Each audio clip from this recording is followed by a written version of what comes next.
Olá, olá. Estamos aqui em mais um Translate Entrevista. Hoje a gente tem o prazer de receber a professora Maria Eurídice Barros Ribeiro, que é professora da UNB desde 1992, fez o seu doutorado na Universidade de Paris 10, Nanterre, e e recebeu em 2005, e é desde 2005 membro da Academia Portuguesa de História. Então, professora, muito obrigado por aceitar o nosso convite e por participar desse projeto que a gente vem desenvolvendo nos últimos meses, que é um projeto de construção de uma memória do campo da história medieval no Brasil e nosso projeto paralelo de construção de uma espécie de memória também do campo na América Latina, com o Translate Entrevista Os Hermanos, que a gente, brincando, chamou desse nome. Então, obrigado mais uma vez por aceitar o convite. Eu passo a palavra, então, ao Tiago. Bem, eu só queria agradecer a vocês, né? Muito obrigada por essa oportunidade, e também gostaria de parabenizar, não é? Achei isso, assim, excelente, né? Pensar que vai ficar um registro verbal de um momento que todos nós vivemos com relação à formação da área de história medieval. Provavelmente, quando ela já estiver para lá, de consolidada, nós apareceremos como os fundadores, não é? Isso é interessante pensar que isso vai acontecer, inclusive, de uma forma verbal, não é só um registro escrito, né? Muito obrigada. Nada, nós que agradecemos o aceite e o esforço de participar aqui com a gente, né? Professora, geralmente começamos sempre fazendo aquela pergunta básica, né, de como se deu o seu interesse por história medieval, né? Que é uma pergunta que, como as pessoas que têm nos acompanhado nas últimas entrevistas, percebem que as respostas são as mais variadas possíveis, mas que nós fazemos questão de começar por ela, justamente para fazer esse esforço de ego-história que estávamos conversando agora nos bastidores, né? De tentar rememorar essa fagulha pela Idade Média, né? Olha, posso falar? Sim, claro. Eu até bem. Olha, esse interesse ele não foi imediato, nem pela história, nem pela história medieval. Ao longo da minha vida, as coisas elas vão assim acontecendo. Eu não sou aquele tipo de pessoa que faz planos, que planeja, nem mesmo quando eu era mais nova eu fazia isso. As coisas simplesmente elas acontecem. Então, inicialmente, o meu primeiro vestibular foi para a Escola de Belas Artes da Bahia. Na época eu morava lá. E como, né, eu gostava muito de desenhar desde criança, gostava muito também de manipular a cerâmica, a argila, fazia pequenos objetos, né, de argila, animais, coisas do gênero. E, num determinado momento, eu comecei a frequentar as exposições de arte.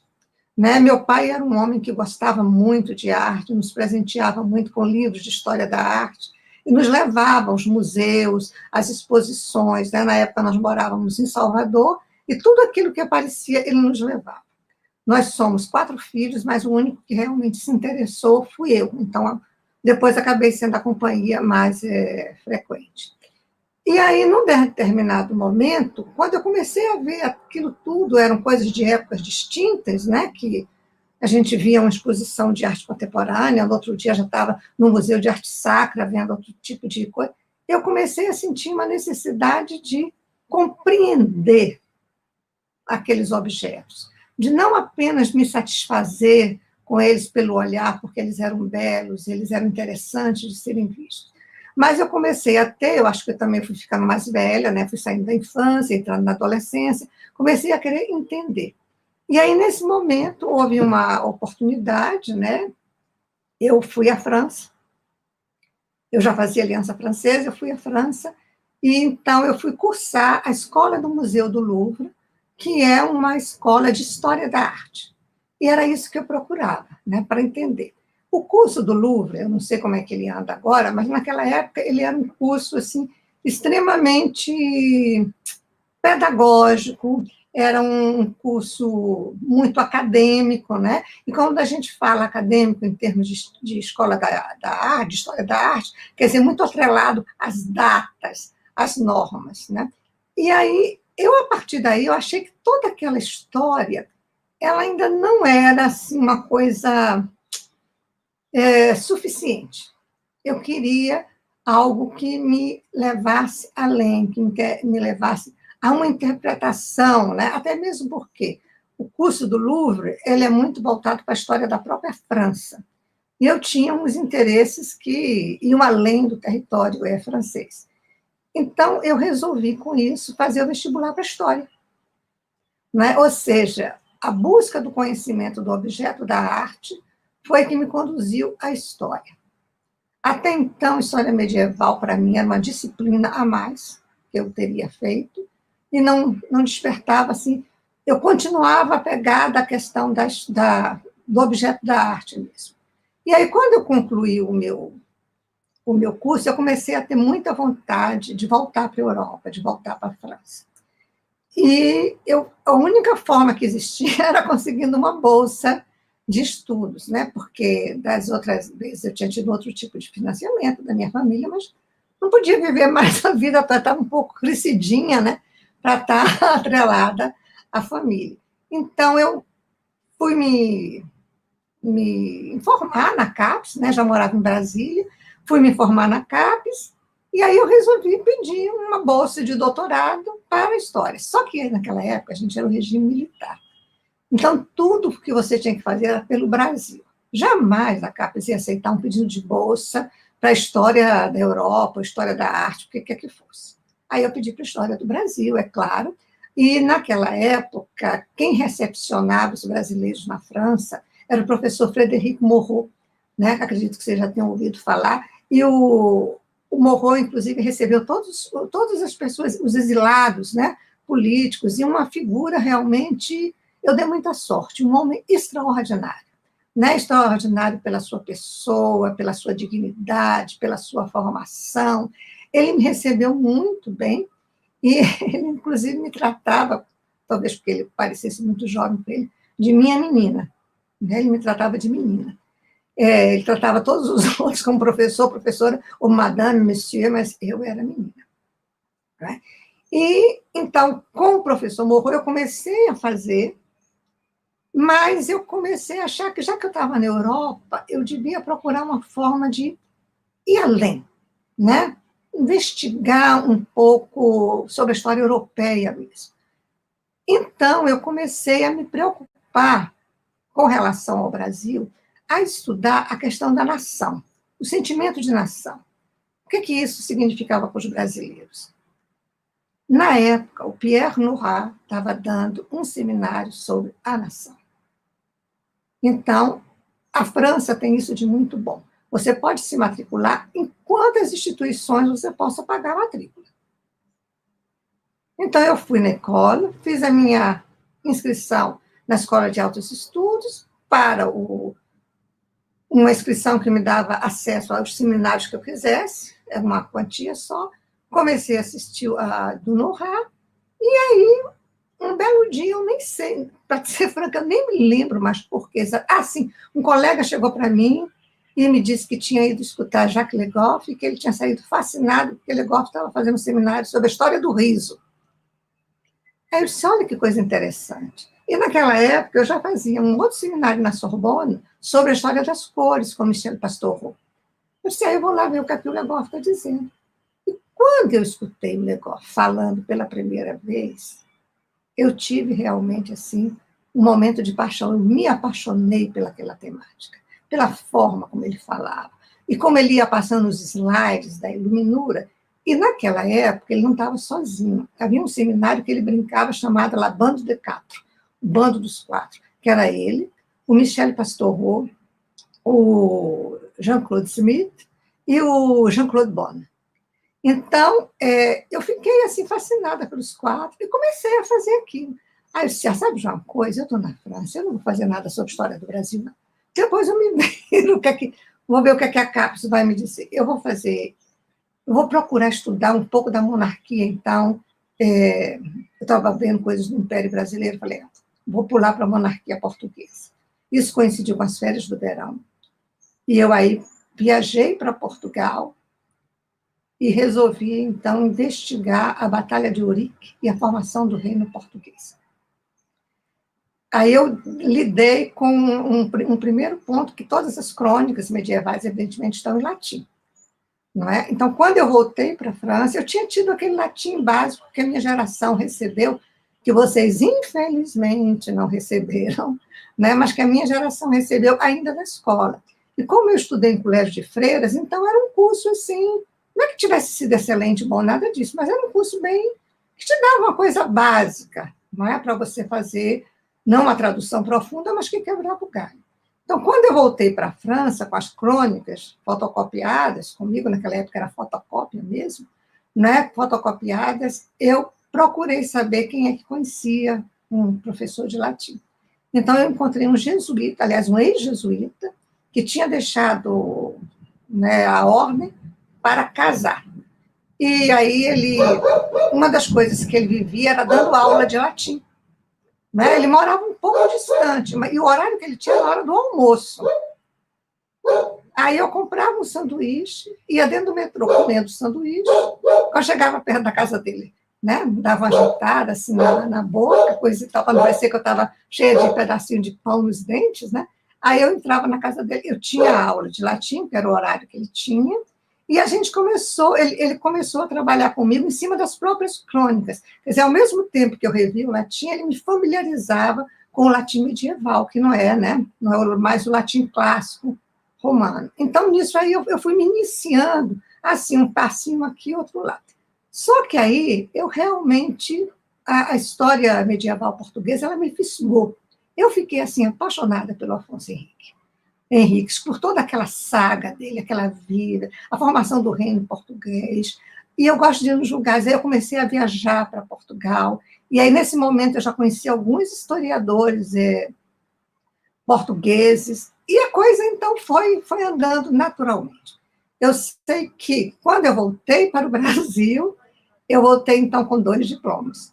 Eu voltei com um diploma de doutorado de Estado, que era um doutorado que foi extinto, né, pela nova reforma, mas que era um doutorado assim, não era o doutorado de terceiro ciclo, né, a maioria dos brasileiros que fizeram doutorado na França fizeram de terceiro ciclo.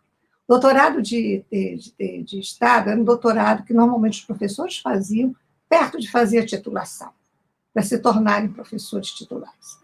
E eu não sei nem porquê, se foi erro de matrícula, eu sei que eu acabei parando nesse doutorado.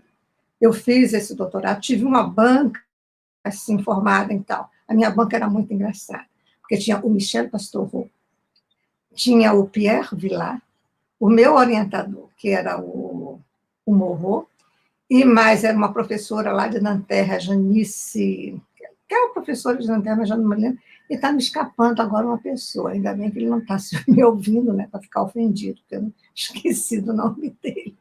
Os intelectuais são muito vaidosos, eles não gostam de ser, se eu me lembrar até o final, eu faço essa retificação. Vocês me desculpem, eu não sou assim tão... Não sou muito aquela coisa da pompa, né? Eu não consigo ser, não. Sempre gostei muito de sorrir. Então, foi feito, eu voltei então para o Brasil com esses 2 diplomas, o diploma de doutorado de Estado e o DEUA em medieval. E aí eu disse, não, eu não quero mais dar aula de História do Brasil, eu tenho que compartilhar tudo isso que eu aprendi aqui. E comecei, então, entrei, então, digamos assim, na carreira de medieval. Primeiro, fui convidada para ir para o INFIX, né, Universidade Federal do Rio de Janeiro. Foi um convite que me foi feito por uma pessoa que, lamentavelmente, não está mais entre nós, o professor Afonso Carlos Marques dos Santos, uma pessoa assim que foi de uma generosidade, de uma cortesia, não é porque morreu, não, viu, gente? Verdade mesmo, ele me recebeu super bem, e através dele, então, foi pedida uma bolsa de recém-doutor do CNPq. Foi assim que eu fui parar, então, na UFRJ, e aí eu comecei a trabalhar com ele, porém na linha de teoria da história, e ele me pediu, então, que eu procurasse me concentrar em todos aqueles textos novos que eu trazia da França e que ainda não tinham chegado no Brasil. Então, nossos seminários eram super animados, eram muito procurados pelos alunos, mas eu estava, assim, muito feliz. Eu adoro o Rio de Janeiro, eu estava morando em Ipanema, no posto 10, você já pensou que coisa é isso? Isso é um sonho, né? Realmente, eu estava adorando, estava super feliz, Mas eu já estava muito grandinha, já tinha passado dos 30 anos, e eu precisava, né, ganhar minha vida. Então, aquilo era uma coisa transitória. E aí a Universidade de Brasília abriu um concurso. Né? Abriu um concurso, e não foi para a história medieval, foi um concurso para a história do Brasil, né? Exatamente no período da minha tese. Eu fui, fiz o concurso, passei. Na entrevista, eu disse para eles: não vou dar aula de história do Brasil. Eu quero um compromisso desse departamento de que eu vou dar aula de história medieval. Uma coisa meio doida, né? Aí, um dos professores que estava presente, que também já faleceu, ele brincou e falou assim: você pode dar aula do que você quiser, contanto que você não volte para o Rio de Janeiro, porque nós queremos que você fique na UNB. E aí, cá estou eu. Não sei se respondi a contento. Não, respondeu sim, professora. Muito obrigado. E é muito interessante que a gente está. Essa aqui já é a nossa quinta entrevista, sétima, se a gente for contar com os latino-americanos, né? E é muito impressionante o poder que teve o Legoff, essa terceira geração dos Zanardi, né? Impressionante, todos mencionam, uma coisa que tem sido muito frequente. Enfim, então, muito obrigado por compartilhar essa narrativa tão pessoal com a gente. E aí, nesse sentido, professor, a senhora falou da seu processo de formação, até chegar na universidade, e talvez, pegando esse panorama mais amplo, né, e, sobretudo, a partir da sua entrada na UNB e de uma atuação mais direta nos estudos medievais, será que a senhora podia compartilhar com a gente uma espécie de uma trajetória intelectual, no sentido dos seus temas de pesquisa, dos seus interesses de investigação, no sentido bem amplo, meio que tentando fazer uma trajetória pessoal? Olha só, quando eu entrei, né, para a UNB, que eu entrei para dar aula em história, né, medieval, eu sempre tive, porque aquela estudante de belas artes nunca desapareceu dentro de mim. Não é? Digamos assim, o prazer que eu tenho com os objetos de arte continua até presente. Eu sou rata de exposição, vou a todos os WI. Quando eu viajo, a primeira coisa que eu procuro ver é se tem alguma exposição no lugar, e eu vou lá verificar quem é aquele artista, né? Então, eu comecei a trabalhar com as imagens. E eu acho que o que tem sido mais presente na minha trajetória, não é? Tem sido essa preocupação da imagem. Porque o que é a imagem para o historiador, que ela pode ser uma fonte muito rica, e o que é a imagem para o historiador da arte. Não é? Porque a história da arte, que alguns historiadores veem como um ramo da história, na minha opinião, pelo que eu estudei, pelo que eu li, ela não é um ramo da história. A história da arte é uma disciplina autônoma, separada da história, ela é uma outra disciplina. Então, para vocês terem uma ideia de como é importante dividir isso, no Departamento de História da Universidade de Brasília, eu sou a professora de História Medieval. Mas eu tenho dupla lotação. Por quê? O Instituto de Artes me convidou para ser professora de História da Arte lá, da arte medieval. Então, atualmente, eu acumulo os dois departamentos, o que tem sido uma experiência muito rica para mim, porque eu estudo a imagem medieval nos seus dois aspectos. Eu vejo, então, essa imagem como um objeto de arte e também como uma fonte. Por exemplo, vou te falar de algo que está muito fresco na minha cabeça. Né? Eu, há pouco tempo, né, concluí, né, um trabalho sobre a peste. E foi uma coincidência. Foi antes da pandemia começar, eu já estava trabalhando com um grupo de alunos, a gente pensando na história da doença, quais os tipos de documentos que tinha. Então, a peste, porque os medievais chamavam todas as doenças de peste, não era a peste bubônica, né? Em especial a bubônica, porque ela formava os célebres bubões, que são furúnculos, né? Que se formavam, sobretudo, na face. Então, eu escrevi uma parte desse trabalho, ele foi justamente localizando, né, descrevendo o que era uma epidemia na Idade Média, quais eram as suas características, quais eram os sintomas da doença. E numa segunda parte, então, eu começo a mostrar quais eram as imagens. Por que essa doença ela apavorou mais do que as outras? Porque ela era visual. Né? Haviam os bubões que as pessoas viam. Quer dizer, era uma doença que podia ser vista, como boa parte das doenças são doenças que são invisíveis. São os sintomas. Os sintomas, quem se queixa dele é a pessoa que está sentindo. Mas o outro não pode ver, pode, quando muito, assistir o sofrimento daquela pessoa que está ali. Não é, então, o rosto que se contorce, mas não é o efeito, não é peste bubônica, não. Era uma doença, sobretudo, repulsiva, né? Nojenta, como a meninada diz hoje, que fazia com que as pessoas fugissem, temessem. Né? Então, eu consigo juntar sempre as minhas duas formações, ou seja, eu sempre contextualizo historicamente o objeto que eu estudo, e depois, dentre as fontes, eu uso as imagens. Eu não uso só fontes escritas. Claro que eu uso as fontes escritas. Existe, às vezes, um mal-entendido no Brasil, talvez que isso já esteja desaparecendo. Ah, você trabalha com imagens? Ah, então o trabalho só feito com imagens fica um trabalho superficial. Não, gente. A fonte, ela precisa ser lida, ela é escrita, ela é discutida. Ela é interpretada por quem está vendo, ela é anotada. Então, na verdade, os dois discursos estão presentes. O escrito, não é? E também esse discurso de deixar ver. Porque é aquela coisa, você pode descrever uma coisa, mas se você pode mostrar a imagem daquilo, a peste descrita como aquela doença trazida pelos ratos, né, que embarcam que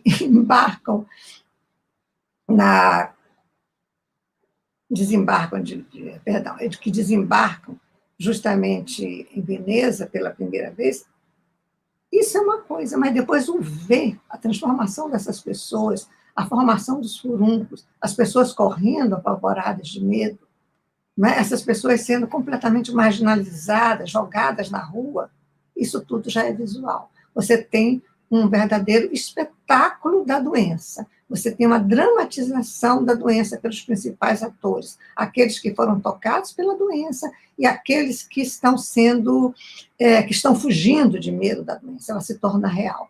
Ela se torna uma peça de teatro macabra em que todos participam.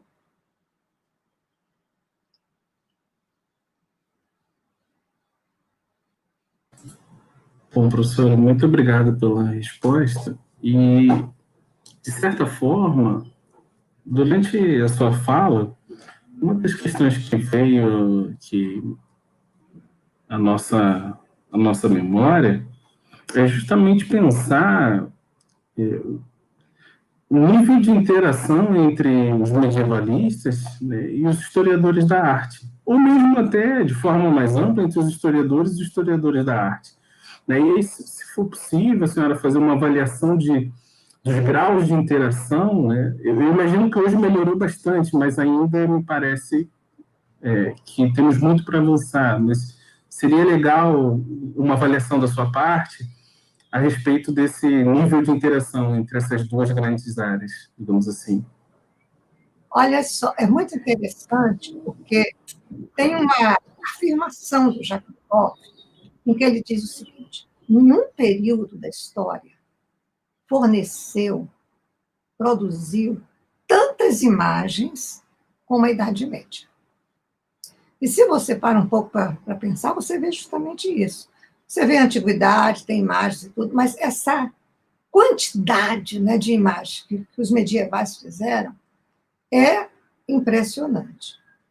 Mas, apesar dessa riqueza de imagens, eu noto que alguns colegas ainda não percebem que são duas áreas, né, que são distintas, mas que possuem um nível de comunicação muito grande.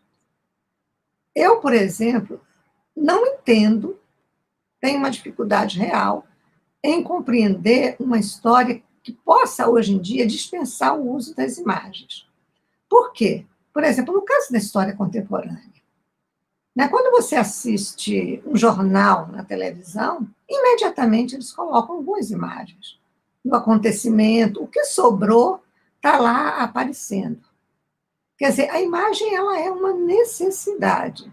Mas, por outro lado, eu percebo assim, eu creio que essa interação entre medievalistas e história da arte, ela melhorou, mas ela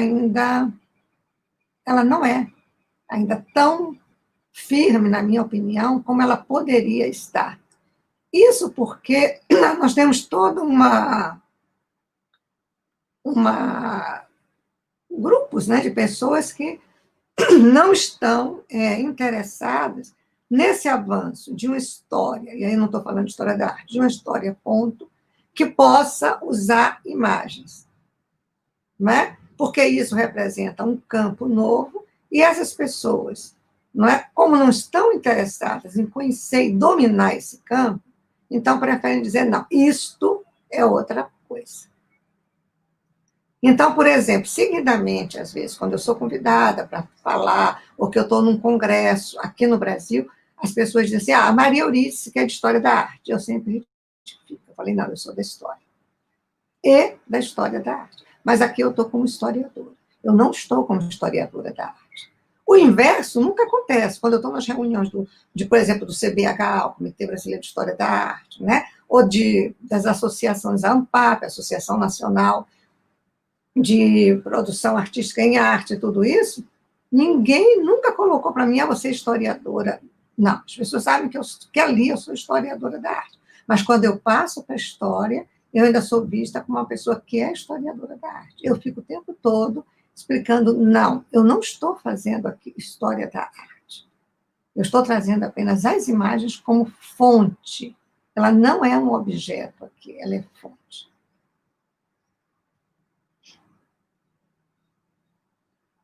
Oi? Perfeito, professora. Obrigada. É que a gente muta o microfone para não ficar atrapalhando a sua mensagem, às vezes demora para a gente desmutar. Não.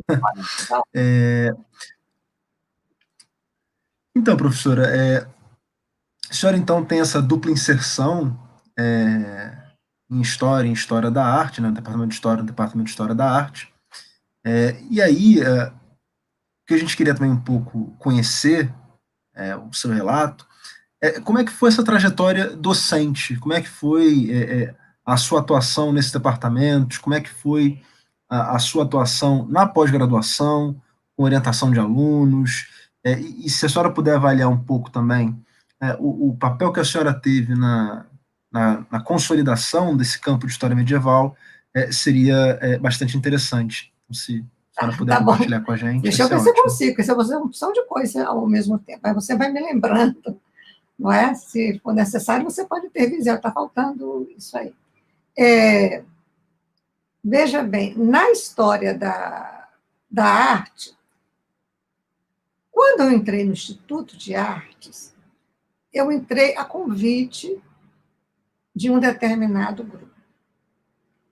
Então, porque nós temos a licenciatura e o bacharelado em História da Arte. Mas, ao mesmo tempo, o Instituto de Arte, ele é uma reunião de artistas, né? E 90% desses artistas que estão lá dentro, como eles dizem, que não são das disciplinas teóricas onde eu estou, quer dizer, eu não sou artista, eu estou responsável por uma disciplina teórica. Eles são completamente voltados para a arte contemporânea. Ninguém está interessado na história da arte medieval, até mesmo porque, como é natural, entre artistas, existe um anticlericalismo. Então, como as pessoas são anti-igreja, e elas imaginam que porque você leciona história da igreja, você é católica fanática. É daquele jeito que vai comungar todo dia, não é? E não tem nada disso. Não é? Ou seja, os grandes estudiosos da religião são ateus, não são católicos. Isso é uma coisa que é bastante conhecida. Então, quando eu cheguei levada também por um grupo, não é? Para dar essas aulas. Mas, engraçado, esse mal-estar ele existiu de uma forma muito suave e ele foi desfeito rapidamente, porque os alunos gostaram muito das minhas aulas e eles começaram a falar disso nos corredores. E como você sabe, nas universidades, não tem rádio melhor do que a Rádio Corredor, não é? Então, eu entrei, não é, de uma forma pirata, num canal da Rádio Corredor, e por exemplo, recentemente, né, eu tive mais uma surpresa, não é uma surpresa, mas, enfim, foi agradável ouvir de uma aluna que disse: professora, até que enfim, já é a 4ª vez que eu me inscrevo para conseguir um lugar na sua disciplina, porque eu não aceito, é uma posição minha, mais de 35 alunos em sala de aula. Eu coloco 35 e às vezes chega a 40, mas, quer dizer, eles começam a ser numerosos, então eu, digamos assim, também quando todo mundo viu que eu não sou artista coisa nenhuma, que só ia falar, e que também eu não ia dar aula de igreja, eu ia falar do objeto. Quando o meu curso foi visto na sua ementa que ele era, então eu acho que está tudo muito bem. Eu gosto muito de dar aula no IDA, né? Tenho uma relação muito boa com os colegas do IDA, e acho que dei uma contribuição que foi importante na consolidação das disciplinas, né, da história da arte. Então, porque, inclusive, ninguém sabia história da arte medieval.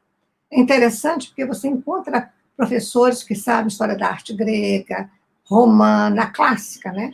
Mas história medieval, ela é mesmo coberta, talvez, de um certo preconceito, isso é coisa de Carola, isso é coisa de Beato, né?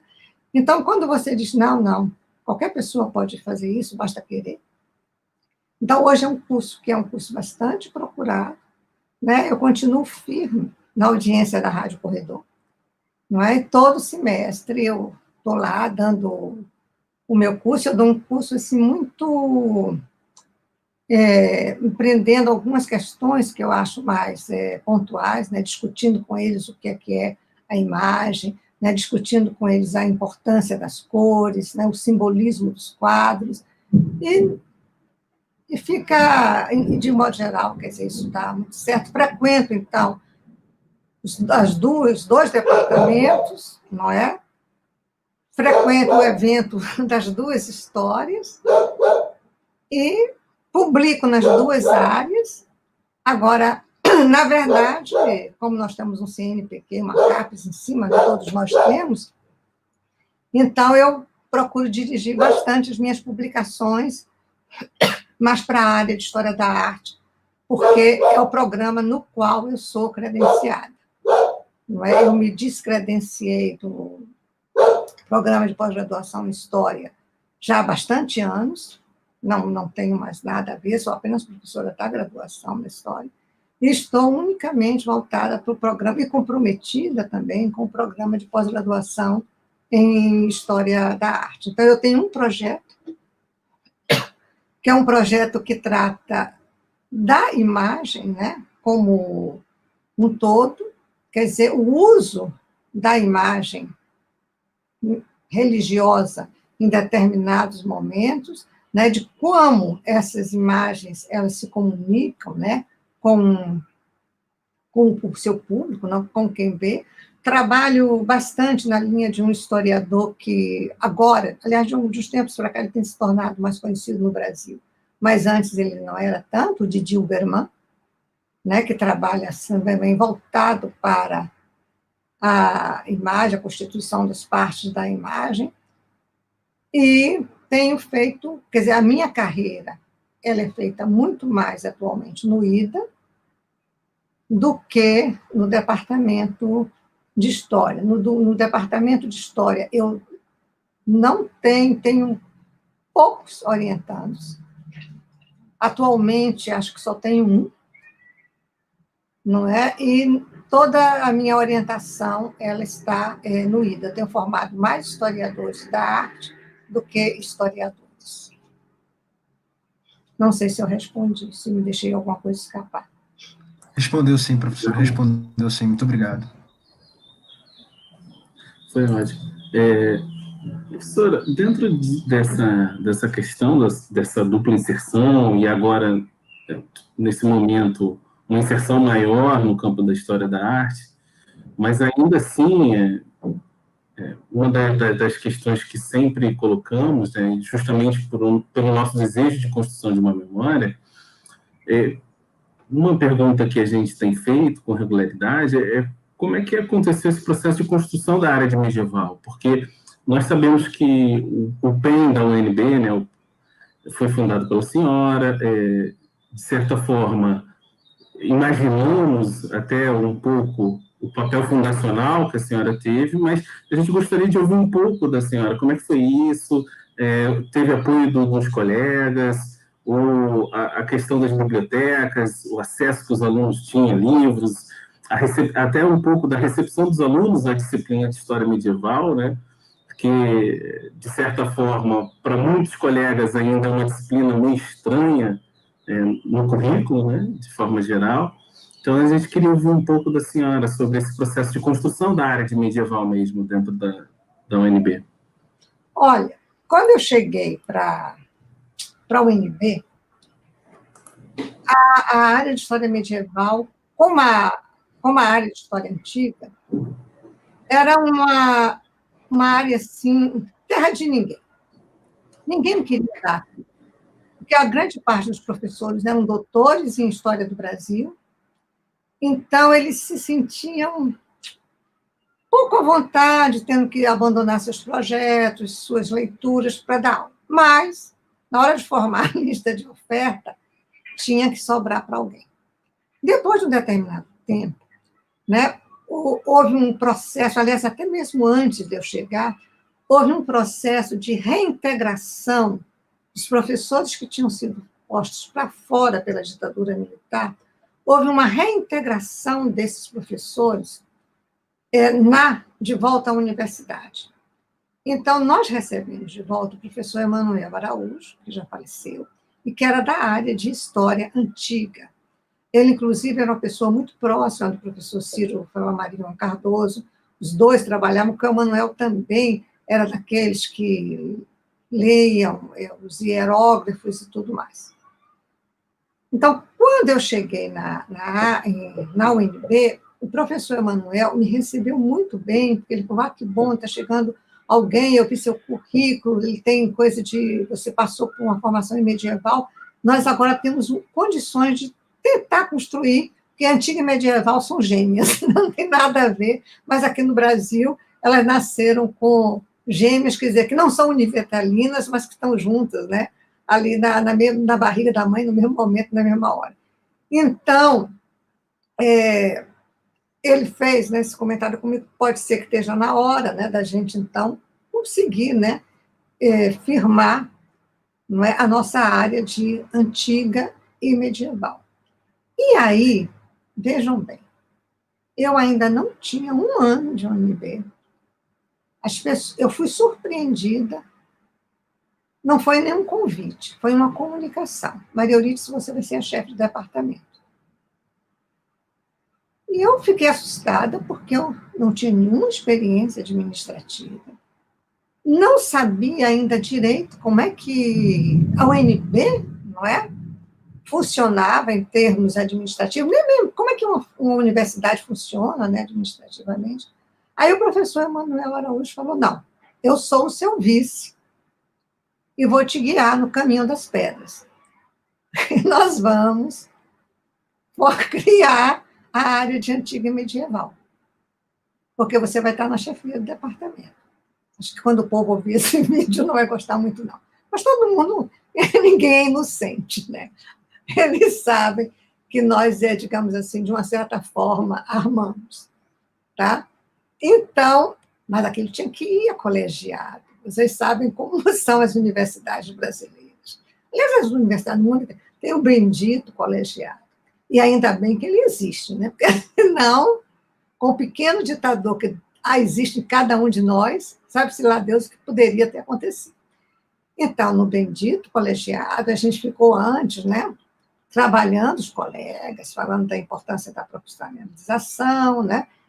E aí, o que é que nós fizemos? Nós não levamos a área de história medieval de antiga.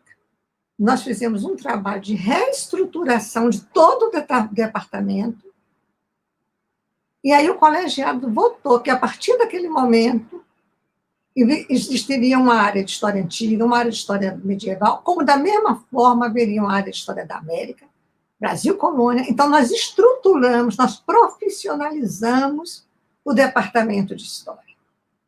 Né? E ele vem de lá para cá funcionando, quer dizer, dessa forma. Então, eu acho que isso, por exemplo, é uma coisa muito boa que a gente conseguiu fazer. Porque, então, os professores também passaram a produzir nas suas áreas.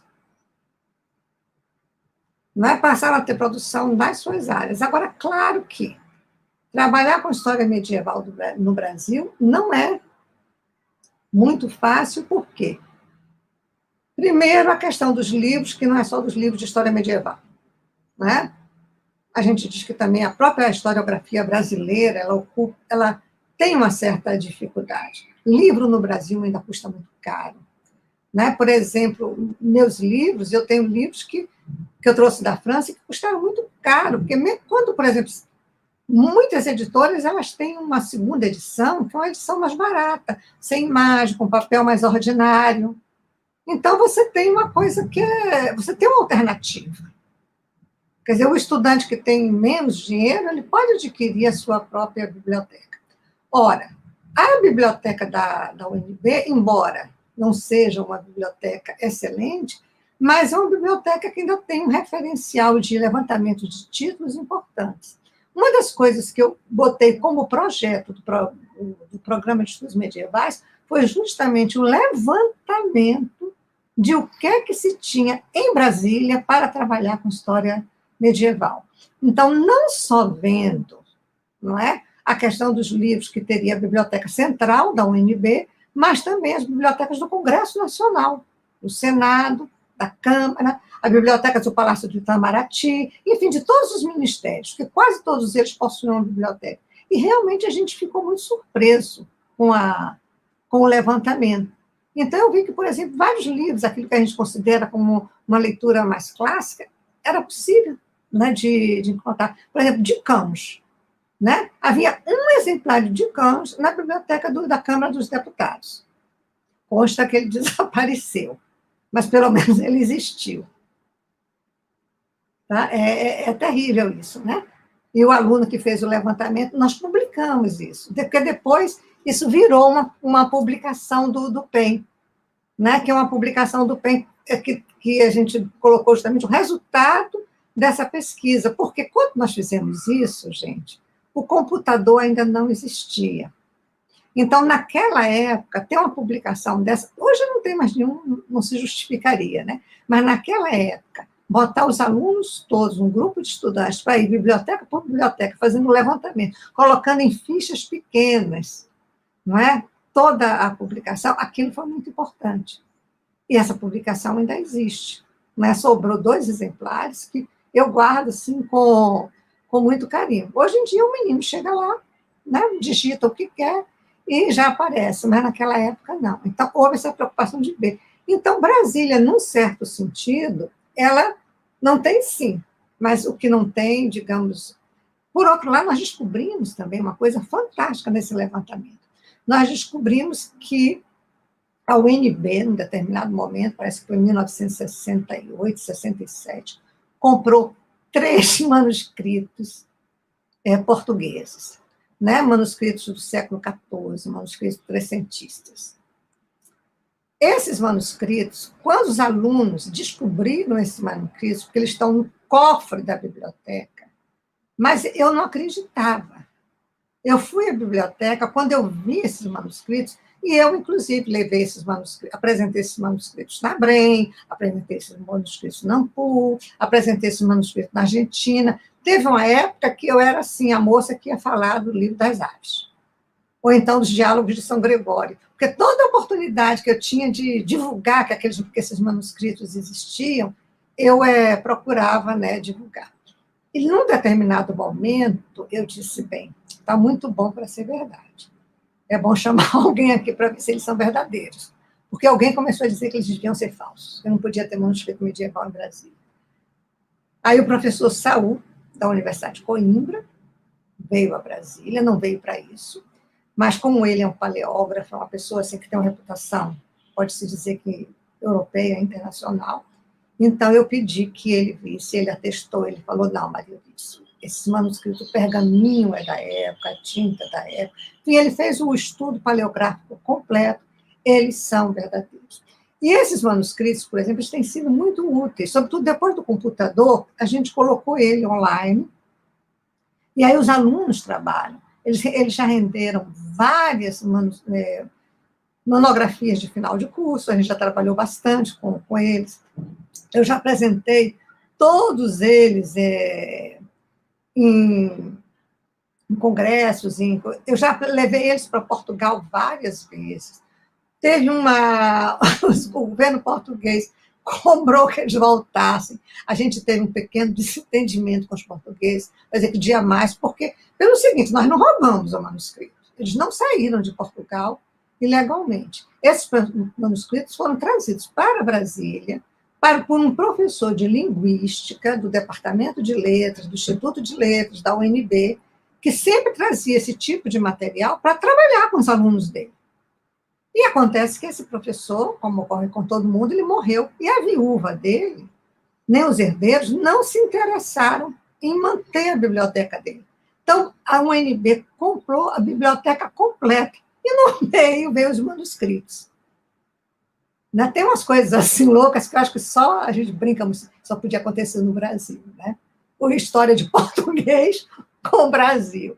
Tá? Inclusive, eu brinco muito que nós temos um grupo de estudos, isso é outra passagem também, né, que faz parte da carreira, né? Eu formei um grupo de estudos luso-brasileiros, de estudos medievais, a gente se reúne todos os anos, ano aqui, outro ano é em Portugal, e então eu já apresentei esses manuscritos várias vezes, e eles brincam que querem os manuscritos de volta, e os manuscritos foram deles. Como é que nós tiramos aqueles manuscritos? Mas eles estão aí. E tem um deles, porque os diálogos de São Gregório eles estão completos, e atualmente eu estou, inclusive, trabalhando neles, né, sozinha, para um trabalho próprio. O livro das aves, que eu já publiquei várias coisas sobre ele, que é o único iluminado. Né, e ele foi, né, no original, completamente iluminado, mas só restou um fragmento. Nós só temos 9 fotos. É realmente, assim, uma pena. É muito, muito bonito. E além desses dois, tem um Floy Santoro, que também uma das nossas alunas, que é orientanda da professora Maria Filomena Coelho, minha colega de área, trabalhou sobre o Floy Santoro. Então, assim, a gente procura, eu quero falar até em nome dos meus colegas também, não só por mim, mas eu tenho certeza que eu, a professora Maria Filomena, a professora Cláudia, né, o professor Celso Fonseca, que se aposentou agora recentemente, o professor Leandro Rust, que acaba de chegar na UNB, nós temos uma preocupação muito grande no trabalho com as fontes, né, e com fontes manuscritas sempre que possível. Quer dizer, eu forço muito, digamos assim, a barra dos meus alunos no conhecimento da paleografia, no curso de latim, não é? Eu falo, medievalista não pode ser de outra forma, então você não é obrigada a ficar nesse período, você vai para outro período. Então, a gente procura, né, trabalhar com os instrumentos próprios da história medieval. Isso a nossa área está assim, super empenhada e comprometida. Eu nem comentei com meus colegas que ia falar no nome deles, mas eu sei, né, porque apareceu agora, né, não pude, mas eu sei, eu tenho certeza, né, que eles estão também bastante empenhados em manter esses padrões, né, para o curso de História Medieval.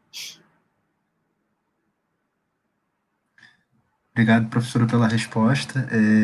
E quem sabe a gente não tem também os seus colegas de departamento aqui em outra edição das nossas entrevistas, será um prazer, inclusive. Então, a senhora vinha falando acerca dessa dificuldade de fazer história medieval no Brasil, a senhora mencionou dessa sua relação com os portugueses nesses congressos, um ano lá, um ano cá. A senhora recentemente participou da organização de um livro com vários outros professores, intitulado A Escrita da História, de um lado ao outro do Atlântico. E uma outra pergunta que a gente frequentemente vem fazendo nessas entrevistas, talvez a senhora tenha uma perspectiva muito interessante para dar para a gente, a senhora acredita que exista alguma especificidade da história medieval produzida por nós, Não. do Brasil? Inicialmente, eu achei que sim. Não é porque, inicialmente, eu tinha, sim, algumas dúvidas. Não é? Era uma coisa que eu queria fazer, mas eu tinha algumas dúvidas se... será que a gente dá conta? Não é? Mas eram dúvidas que nunca me preocuparam muito, não. Eu não acho que... Não há nada de especificidade numa área de história medieval, feitas por brasileiros. Eu não compartilho essa opinião, seja com quem possa ser. Eu acho que nós usamos fontes manuscritas, nós usamos fontes que estão em latim, nós escolhemos objetos que são pertinentes à história medieval e que, portanto, eu não me sinto uma medievalista diferente de qualquer medievalista europeu. Né? Não mais do que... Porque para a gente aceitar que a gente faz uma história dessa especificidade, então teríamos a mesma coisa dos brasilianistas. Né? Eu teria, então, que dizer que meu próprio ex-orientador, Frederic Moreau, foi um homem que tratou da história do Brasil. Como existe... Olha, a Sorbonne tem um departamento de História da América Latina. A Universidade de Paris, Paris III, tem um instituto para a América Latina. E, evidentemente, que muitos latino-americanos vão tanto para um quanto para outro, porque entendem que tem um olhar diferenciado lá, mas, basicamente, são historiadores franceses. E eu duvido que algum deles parou algum momento para pensar que eles estão tendo uma história específica. Eu não acredito nisso. Eu acho que isso, sem querer ofender ninguém, em hipótese alguma, mas eu acho que, às vezes, os brasileiros têm uma tendência de, ao fazer qualquer coisa que europeus ou americanos fazem, achar que não é capaz de fazer tão bem. Pois eu acho que não. Nós fazemos tão bem quanto eles. Sou um pouquinho arrogante, né? Não, que isso. Obrigado, professora, pela resposta.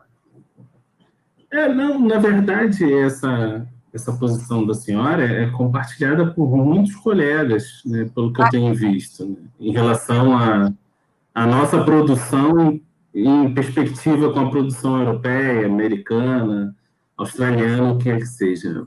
Nem é uma questão qualitativa, não. Não imagino também que seja desse nível. Uma questão que ficou passando aqui na nossa cabeça, ao longo da nossa conversa, e que tem muito a ver com o tempo que a gente está vivendo também, e com uma das falas da senhora, a respeito da importância da imagem, né, para o estudo da Idade Média e para a história como um todo, e a gente tem vivido um mundo em que cada vez mais nós somos rodeados de imagens. Então, você pega o celular, você entra no Instagram, imagem. Você liga a televisão, séries, filme, televisão, e por aí vai. Ou seja, um mundo muito imagético que acaba projetando, muitas vezes, no senso comum, uma visão meio que acrítica da imagem. E aí, inclusive, gostaria de dizer que agora a gente está vivendo um momento em que muitos memes, né, que a gente está vivendo a era do meme, né, muitos memes de caráter político usando a Idade Média, né, como fundo. E aí, o que a gente queria saber da senhora é se existe alguma função social do medievalista em relação a esse mundo que ele está vivendo. Se existe uma função social do medievalista aqui no Brasil. Olha, além desse assunto tratado aqui, né? Do exemplo dos memes que eu dei, né? Sim, deixa eu te falar uma coisa. Eu sou uma pessoa, né, que a minha família quando brinca comigo, né, meus sobrinhos, né, eu não tenho, mas meus sobrinhos, né, enfim, meus irmãos e alguns amigos mais próximos, eles dizem assim, Maria Euridice, se você não trabalha com a Idade Média, você é a Idade Média. Não é porque eles acham, né, que a minha forma, às vezes, de colocar as coisas, que isso não é real, enfim, né, os nossos amigos, eles gostam da gente, então eles falam tudo o que eles querem. Eu não conheço, como eu te falei, quando eu digo que o computador, para mim, é uma máquina de escrever de luxo, eu não navego na internet. Não entro. Não tenho a menor noção. Ouço falar YouTube, internet, mas eu não sou aquela pessoa que eu não sei, por exemplo, o que é que está acontecendo nas redes sociais. Eu tenho uma vaga noção do que é uma rede social, mas eu não sei. Eu só comprei um computador, eu resisti muito. Quando alguém, né, meu irmão sentou e disse, olha, veja o que é que você pode fazer com ele. Me mostrou as imagens, me mostrou os arquivos. Daqui você vai entrar, você vai... Então, eu entrei pela facilidade de acesso a coisas ligadas ao meu trabalho. As fofocas, rede social, não tenho a menor ideia, nunca entrei. Os memes, eu ouço falar neles, de vez em quando eles aparecem, mas eu também não estou assim ligada, entendeu? Então, eu acho que eu nem poderia assim, te responder isso, é uma coisa que eu não conheço, é uma coisa que não pertence ao meu cotidiano. Agora, eu tenho assim, como é que eu diria, um pezinho atrás, quando alguém fala assim, o papel social do professor, o papel social do historiador. Eu tenho uma pergunta, um papel social ou um instrumento para uma determinada política? Não é? E será que é isso que eu quero para mim? Eu quero levar esse tipo de pensamento adiante. Eu pertenço a uma geração em que fazer história significava tomar posições. Ser estudante era ser um estudante de esquerda. Não é? Então, você protestava, ia para a rua, corria da polícia. Eu sou dessa geração. E aí, o que aconteceu? Num determinado momento da minha vida, por circunstâncias pessoais, eu fui morar na África, quando Angola tinha feito a sua revolução socialista. E eu fui para a África porque eu queria ver, eu não queria só estudar, eu queria ver o que era uma revolução histórica, quer dizer, o que era aquilo que estava acontecendo na África. Eu fui e lá eu fiz um trabalho voluntariado, não é? No sentido de produzir um ensino à distância de história. Foi uma experiência, assim, eu acho que foi uma das experiências, não digo a mais extraordinária da minha vida, porque vocês vejam, eu acabo de completar 70 anos, então já vivi muita coisa. Para tirar daí o que foi mais extraordinário, fica difícil.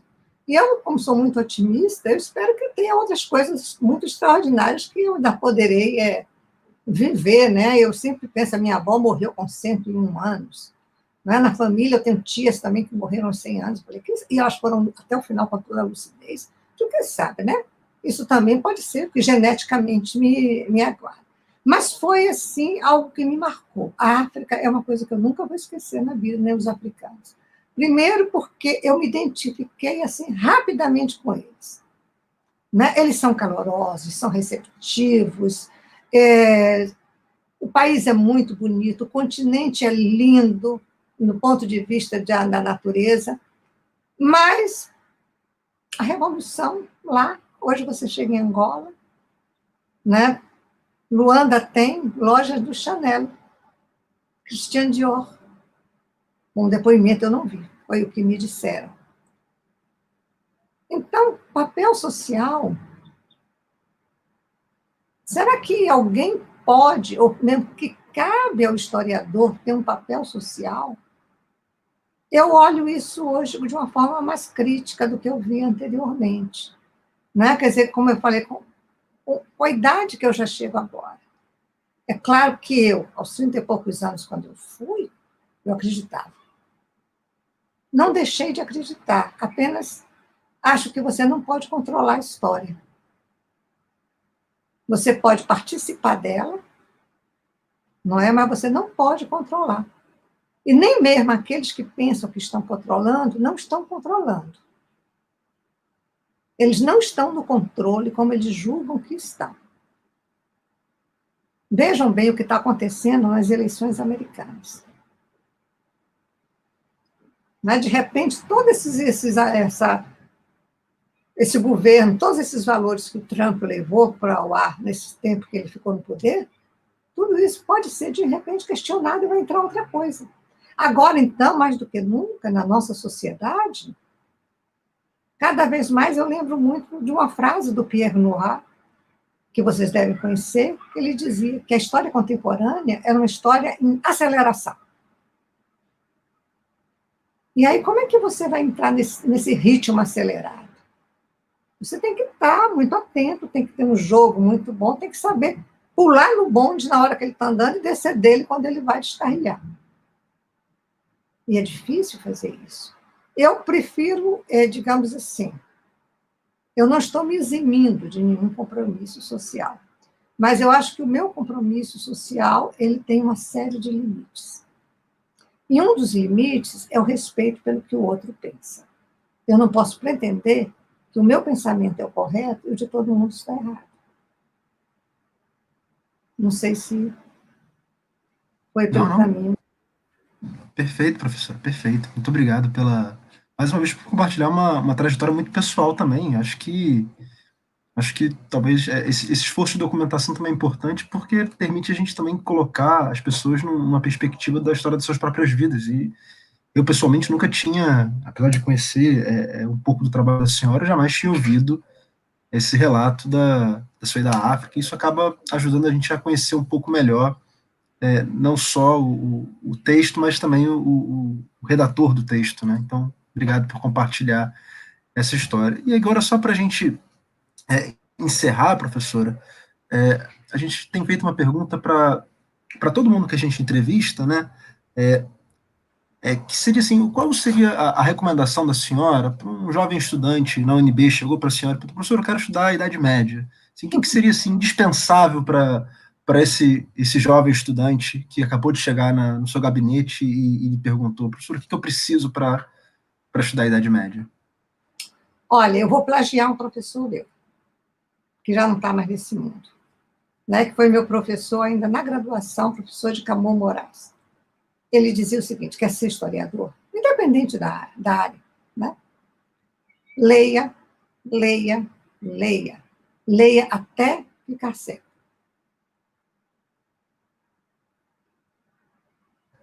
Tá certo, professora. Então, gente, esse foi o nosso Translate Entrevista. Queria agradecer muito a professora Maria Eurídice pela... Agradecer muito a professora Maria Eurídice pelo tempo, pela compartilhar com a gente todas essas histórias. Enfim, a gente tem uma outra série de entrevistas que estão já no nosso canal. Quem quiser acompanhar, pode dar uma olhada nas que já foram publicadas e nas que ainda serão. Então, obrigado pela paciência de quem nos acompanhou até aqui e até a próxima. Até logo, pessoal. Tá, muito obrigada a vocês, meninos, e boa sorte nas outras entrevistas. Muito obrigado. Tá bom. Obrigado, pessoal. Até a próxima, hein? Tchau, tchau.